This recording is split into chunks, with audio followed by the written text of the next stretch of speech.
Amici di Moto.it, guardate che vista meravigliosa per la prima prova Maxi Enduro del 2020. Mi riferisco a lei, alla Suzuki V-Strom 1050, qua in versione XT con questa colorazione bianca e rossa, ma c'è anche quella gialla degli anni 80 fantastica e cerchiaraggi. Vi anticipo che non ho provato la versione standard, ma soltanto la XT, anche perché Suzuki Italia punta a importare e a vendere l'80% di versioni XT e soltanto il 20% di versioni standard. E mi viene da dire, anche dopo averla provata, ha ragione, perché la XT ha un contenuto veramente interessante che adesso vado a raccontarvi.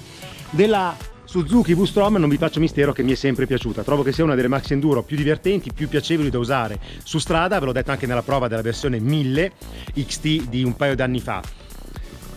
Però qual era il problema o il difetto che tanti motociclisti lamentavano sulla Suzuki V-Strom? Era un po' una carenza di carattere, soprattutto in questo mondo di Maxi Enduro dove sempre più spesso si attinge dal passato e dall'esperienza fuoristradistica e dal look fuoristradistico per dare un carattere forte alla moto. Ecco, Suzuki adesso ha veramente attinto, come vi dicevo, al suo passato glorioso da Cariano e ha tirato fuori dal cilindro un'estetica molto più improntata all'off-road e soprattutto alla mitica DR Big degli anni 80. E pensate un po', questa moto è stata disegnata dallo stesso progettista, dallo stesso designer che fece quasi 30 anni fa la mitica DR Big, che poi corse anche la Dakar. Quindi sia il becco che il faro rettangolare devono questo disegno alle Suzuki del passato. Anche i convogliatori hanno questo andamento, lo vedete, a Z, che si rifà per certi versi a quello della DR Big, e lo stesso vale per il codino, con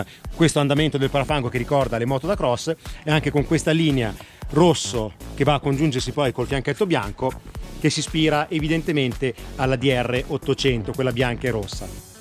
Proseguendo nella vista troviamo i nuovi fari a LED, adesso accendo il quadro così magari si vedono anche accesi,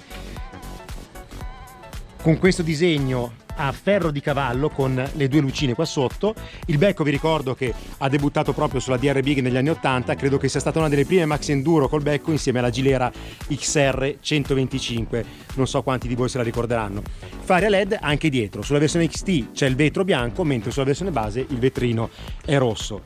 Già che ci sono col quadro acceso vi mostro anche la strumentazione che è stata rifatta, non è TFT purtroppo, Suzuki ha scelto di restare fedele alla strumentazione LCD, ma è molto completa e anche abbastanza ben leggibile, sebbene il quadro non sia grandissimo.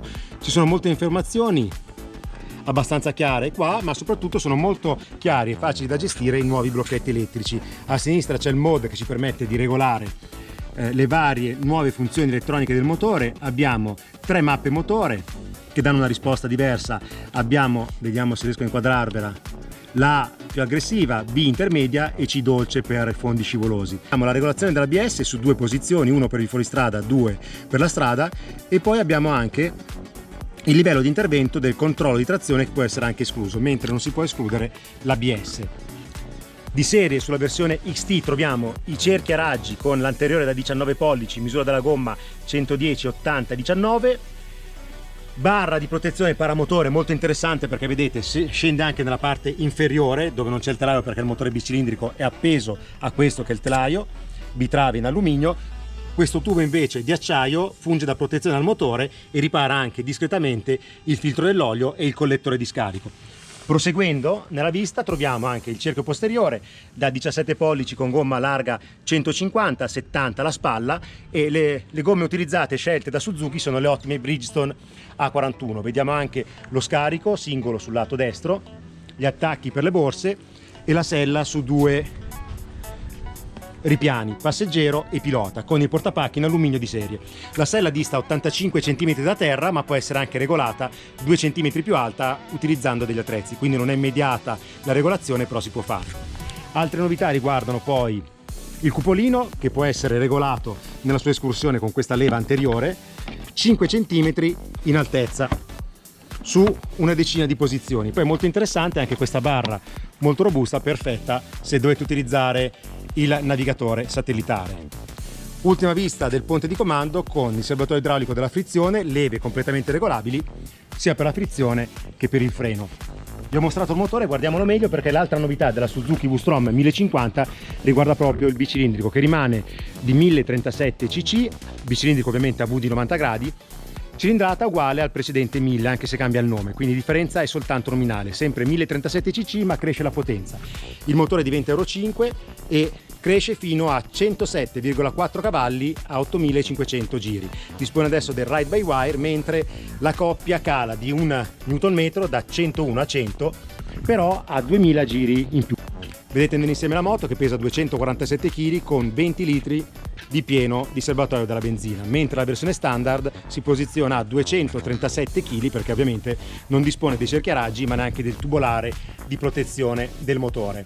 Suzuki con la V-Strom non si è limitata soltanto a un rifacimento della parte estetica e all'aggiornamento del motore con l'Euro 5, ma ha messo mano in maniera molto importante anche all'elettronica. C'è infatti una nuova piattaforma inerziale IMU della Bosch che ha consentito di adottare un nuovo e assente sulla precedente versione cruise control, ma abbiamo anche un traction control più efficace, regolabile su 3 livelli e può essere anche escluso come vi dicevo prima, e l'ABS più sensibile. Infatti abbiamo il cornering ABS che Suzuki per motivi di brevetto qui chiama frena impiega, ma è quello che conoscete già come cornering ABS. In questo caso si abbina con un ripartitore di frenata che sente anche il pieno carico della moto e ripartisce al meglio la frenata nelle situazioni di emergenza o in discesa, quindi c'è stato un importante upgrade dal punto di vista elettronico per la V-Strom 1050, versione XT che costa 14.590 euro contro i 12.890 della versione standard. Ve la faccio vedere nell'insieme e ci sono componenti di alta qualità. Vediamo il telaio confermato dalla V-Strom, ovviamente bitravi in alluminio, forcelloni in alluminio, cerchi tubeless,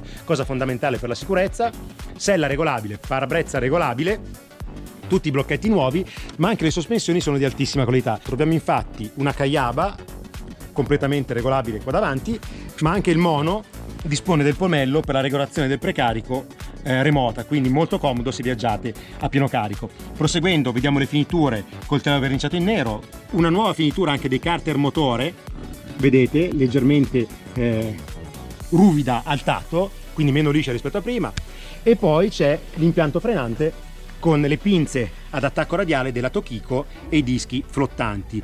Tutte le finiture sono ottime, come da buona tradizione Suzuki, il cambio è molto preciso, poi vedremo su strada che questa moto va veramente bene, e per essere un Euro 5 vi anticipo già una cosa che non dirò poi nel video, che non scalda. Oggi ovviamente ho, come in tutti i casi, protezioni da moto complete, quindi stivali, pantaloni da moto, ci sono 20 gradi, non ho avvertito assolutamente il calore sulla V-Strom XT. Adesso ragazzi la moto ve l'ho fatta vedere, andiamo subito con l'onboard per vedere come va su strada la nuova V-Strom 1050. Ragazzi, eccoci partiti con la prova dinamica della nuova Suzuki V-Strom 1050 XT 2020, motore aggiornato Euro 5, 107,4 cavalli, quindi più potenza rispetto a prima, telaio confermato, l'ottimo bitrave in alluminio ed estetica tutta nuova, fatta dal designer che fece la DR negli anni 80, nell'87-88. Doti dinamiche, parto subito, visto che sono in mezzo alle curve, dalla guida della V-Strom, che rimane veramente piacevole, molto gratificante nel misto, perché a dispetto del peso che potrebbe sembrarvi elevato di 247 kg col pieno, è una moto davvero ben manovrabile, molto facile in curva.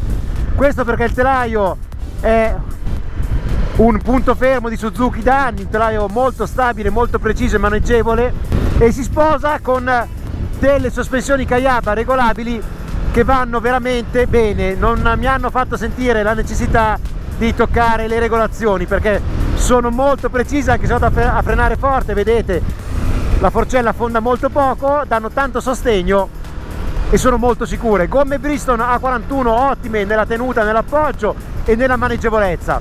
La posizione di guida non cambia rispetto a prima, quindi se seduti a 85 cm da terra, posizione molto comoda, manubrio abbastanza stradale, quindi non troppo dritto ma giustamente piegato verso il pilota, e protezione dall'aria discreta. Adesso ce l'ho in posizione bassa il cupolino, ma posso alzarlo di 5 cm, purtroppo non posso farlo mentre guido perché la leva è posta in una posizione un po' insolita davanti. Comunque nella posizione alta è discreto, rimangono un po' fuori le spalle. Il motore sempre a 6 marce, bicilindrico, ha un po' meno coppia rispetto a prima, 100 Nm contro i 101 precedenti, però ha 2000 giri in più. Questo su strada si avverte, però dovrei fare un confronto diretto con la precedente versione. Sembra un po' meno pronto ai bassi regimi, però mantiene ancora un'ottima coppia. E guardate per la spinta, anche se Euro 5, quanto è valida. Vedete, devo subito attaccarmi ai freni, se no supero abbondantemente i limiti. È un motore molto potente, 107 cavalli con questo peso la fanno andare forte, e su strada si conferma una delle crossover più belle oggi da usare. Adesso però, visto che è una crossover, vi faccio vedere brevemente come va anche in fuoristrada. Eccoci al secondo tratto della prova. Fuoristrada molto facile, perché vi ricordo che la V-Strom, a differenza delle DR 750 e 800 a cui si ispira, è una crossover con la 19 anteriore, non col 21, quindi una moto validissima per fare sterrate, qualcosa di appena più impegnativo, ma non per affrontare il fuoristrada vero. Qui siamo su uno sterrato compatto e vedete che la moto corre sicura, le sospensioni Kayava sono di altissima qualità, però la luce da terra non è elevata, quindi bisogna stare attenti se fate sterrati con pietraie o gradoni pronunciati, perché potreste danneggiare la parte inferiore della moto. Però su sterrati compatti è veramente molto guidabile, precisa, si guida bene anche in piedi perché è strettissima tra le gambe e il manubrio è moderatamente largo, quindi facile per fare turismo avventura, quello che adesso tanti chiamano adventuring. La frenata è molto potente e soprattutto modulabile, come da tradizione Suzuki sulle moto da viaggio. Motore trattabilissimo in fuoristrada e molto potente se poi cercate l'allungo. L'ABS adesso l'ho lasciato inserito. Vi ricordo che su Suzuki, per una chiara scelta progettuale, non si può disinserire, ma per fare questo tipo di percorsi è molto meglio averlo. Adesso il cuporino, vedete, è nella posizione alta, però non mi ostacola nella guida perché non è altissimo comunque. Protegge discretamente, non crea più i vortici del precedente modello, anche perché la sua escursione è in altezza e non più avanti o indietro come sulla XT1000 del passato. Bel sottobosco e proseguiamo la nostra prova. Comunque su questo tipo di percorsi battuti ovviamente la moto va bene anche con le gomme stradali Bridgestone A41. Dopo un fuoristrada molto facile torniamo tra le curve, che sono il vero pane della V-Strom, che comunque si conferma anche ottima per viaggiare in coppia. Non è una Max Enduro che strizza l'occhio al fuoristrada cattivo, ai salti, alla sabbia, alle dune. È una Max Enduro comoda per viaggiare. Infatti Suzuki ha scelto l'estetica delle DR Big, ma non ha cambiato il carattere della V-Strom, che rimane con questo nome perché è un'ottima moto da strada. Non confondetela con una Max Enduro da fuoristrada cattivo, però su strada sappiate che poche moto ancora oggi convincono come lei. Guardate che discesa in piega ha, piega tanto, toccano le pedane se esagerate un po', e poi il motore ha un bel allungo, ottima la frenata, che brilla soprattutto per modulabilità, comandi molto morbidi, i blocchetti sono intuitivi, la strumentazione è un po' complicata da leggere, purtroppo non ha TFT, questo è un peccato perché sarebbe stata ancora più ricca e meglio consultabile, però questa LCD si legge bene. Una cosa di cui si sente un po' la mancanza è il cambio ad assistenza elettronica a salire e a scendere di marcia, perché con questo motore potente e brillante sarebbe stato la ciliegina sulla torta. Cambio che comunque è molto manovrabile, in piena tradizione Suzuki, si manovra alla grande, preciso, ottima rapportatura, quindi anche senza quick shift comunque l'uso sappiate che è molto valido. Adesso rallento dietro questo furgoncino e vi dico due altre cose sulla dotazione, perché abbiamo leve regolabili e la frizione idraulica molto morbida.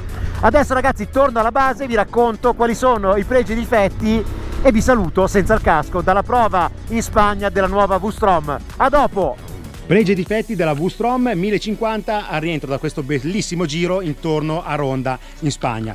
Vi posso subito dire che su strada la XT si conferma una delle maxi enduro o crossover, come va di moda chiamarla adesso, più efficaci, più divertenti e anche più stabili a livello di guida. Guida molto precisa con l'anteriore da 19 pollici e telaio veramente stabilissimo e maneggevole a dispetto del peso. Vi dicevo 247 kg in ordine di marcia, ma nel misto la V-Strom piega veramente da sola. Frenata molto potente e il motore a 107 cavalli ha un'ottima spinta in alto, forse ha perso qualcosina ai bassi rispetto alla precedente XT Euro 4, però parliamo veramente di poca cosa perché la schiena con i suoi 100 Nm è ancora fantastica. Molto comoda la posizione in sella sia per il pilota che per il passeggero, adatta a portare le valigie sia in plastica con gli attacchi di serie o quelle in alluminio molto più grandi a livello di capienza, e rifinita con la solita cura maniacale dei giapponesi. Questi sono sicuramente i punti di forza della V-Strom, che anche a livello di consumi dichiara la stessa percorrenza del precedente modello, quindi siamo a circa 20 km con 1 litro nel percorso misto. Poi su strada oggi ho totalizzato media intorno ai 17-18 con 1 litro, ma tirando un po' di più il motore. Passiamo adesso ai difetti della novità Suzuki per il 2020. Sicuramente qualcuno di voi potrebbe lamentare con l'ultima versione, l'ultimo aggiornamento, la mancanza di una strumentazione TFT, però sappiamo che in Suzuki sono abbastanza particolari, badano molto al sodo e diciamo che qui di sostanza ce n'è davvero tanta. Quindi niente strumentazione TFT, e poi a livello di accessori un'altra carenza, se vogliamo, potrebbe essere quella dell'assenza del quick shift, almeno optional, per quanto riguarda il cambio che però vi confermo essere morbidissimo nell'uso. Per finire, quello che non è un difetto ma è proprio il carattere, l'anima della V-Strom, adesso vedete questa estetica che si è rifatta spudoratamente alla DR Big. Ecco, non confondetevi, la V-Strom non è diventata una maxi enduro da fuoristrada come possono essere la KTM, l'Africa Twin o la GS 850. Lei si conferma un'ottima crossover da strada che non disdegna le strade bianche, le strade sterrate, ma non è fatta per il fuoristrada impegnativo. Diciamo che si pone come DNA a metà strada tra un'Africa Twin e una Tracer 900, quindi sterrati sì, non impegnativi, e poi una guida fantastica su strada che fa di lei ancora adesso nel 2020 una delle crossover migliori per viaggiare e anche per divertirsi tra le curve. Adesso la prova finisce qua, vi ringrazio per averla guardata e vi invito a commentare qua sotto la nuova Suzuki V-Strom 2020 in versione XT. Ciao a tutti da Ronda!